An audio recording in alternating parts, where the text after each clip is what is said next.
Okay, let me ask you something. What makes you you? I mean, really. Is it your body, your memories? Today, we're going to get into one of the oldest, most mind-bending puzzles in all of philosophy. But here's the twist. This isn't just some abstract thought experiment. This is a story about a ship that is, secretly, a story about you. So here's our game plan. First, we'll dig into the ancient riddle itself. Then, and this is where it gets really interesting, we're going to see how that ship is actually you. After that, we'll check out how some of the greatest thinkers tried to solve this thing, see how modern science is throwing a wrench in the works, and finally, figure out what it all means for our future. All right, our journey kicks off way back in ancient Greece with a thought experiment so clever, so powerful, that we're still wrestling with it thousands of years later.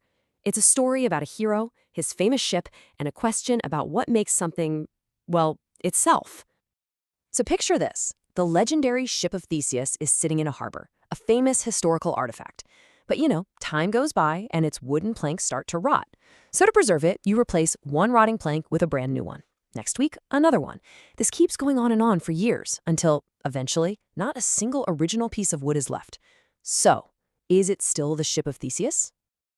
But wait, it gets even better. The philosopher Thomas Hobbes came along and added this brilliant twist. He said, okay, what if you saved all those old original planks, and in the warehouse right next door, you piece them all back together? So now you've got two ships, the one in the harbor with all the new parts, and this rebuilt one made of all the original parts. Which one is the real Ship of Theseus? And this is the moment where an old riddle about a boat suddenly gets really, really personal. Because that whole gradual replacement of parts, it's not just happening to some imaginary ship. It is happening to you, right now. What's this number? 7 to 10 years? Well, according to scientists, that's roughly how long it takes for your body to replace pretty much every single cell. Your skin, your bones, even your organs. They are constantly being rebuilt. So you see where this is going, right? The planks on that ship are the perfect stand-in for the cells in your body. You are literally being rebuilt, piece by piece, all the time. The actual physical stuff you're made of today is almost completely different from the stuff you were made of a decade ago. And that brings us to the same kind of terrifying question. If you're made of all new planks, are you still the same person that was born all those years ago? Was there one specific moment, one specific cell replacement, where the old you just vanished and a new you took over? Are you even the same person at all?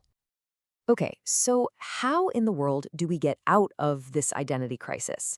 Well, thankfully, we're not the first people to stare into this abyss. For centuries, some of the most brilliant minds have been tackling this exact problem. Let's take a look at how they've tried to pin down what the self even is. The philosopher John Locke came up with a pretty compelling answer. He basically said, forget the physical stuff. The body doesn't matter. What makes you, you is your consciousness. As long as you have this unbroken chain of memories that connects the you of today all the way back to your 5-year-old self, then you're the same person. Your identity is your mind, not your matter. But then David Hume came along with a much more radical idea. He said, look inside yourself right now. Try to find a core self. He argued you can't find one. All you'll ever find is a bundle of thoughts, feelings, and perceptions that are constantly flowing and changing. For Hume, the self isn't a thing at all. It's more like a movie. The idea of a single unchanging you is just a trick of the mind. So this table really lays out the main philosophical battlegrounds. You've got Locke's idea, psychological continuity, where it's all about your memories and mind. Then there's Hume's bundle theory, which says the whole idea of a self is an illusion. And then there's a third view, animalism, which is probably the most straightforward. It just says you are your body. As long as that biological organism keeps on living, you're still you, no matter how many parts get swapped out. For hundreds of years, this was all just a fun debate for philosophers. But today, science and technology are creating real-world versions of the Ship of Theseus, and they are pushing these theories to their absolute breaking point. Get ready for this one, the teleportation paradox. Imagine a machine scans you perfectly, down to the last atom. Then it disassembles your body here on Earth.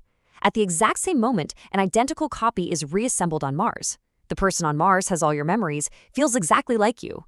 So here's the question, did you travel to Mars, or did you just die and a clone took your place? It's a nightmare for that whole psychological continuity idea.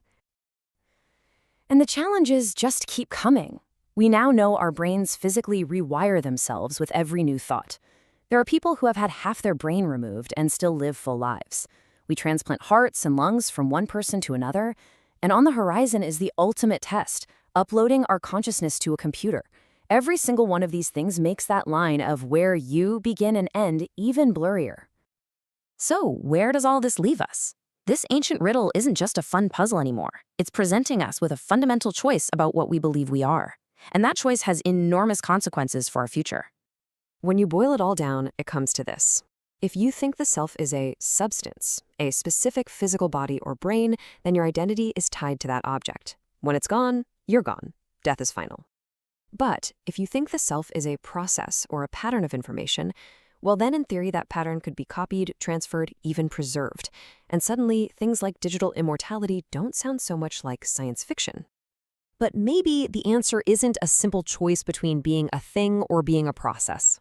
Perhaps the most useful way to think about it is that the self isn't something to be found at all.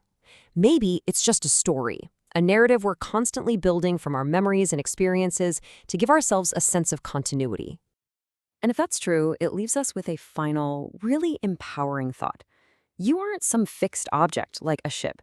You're a living, evolving narrative. The person you were 10 years ago is just a past chapter.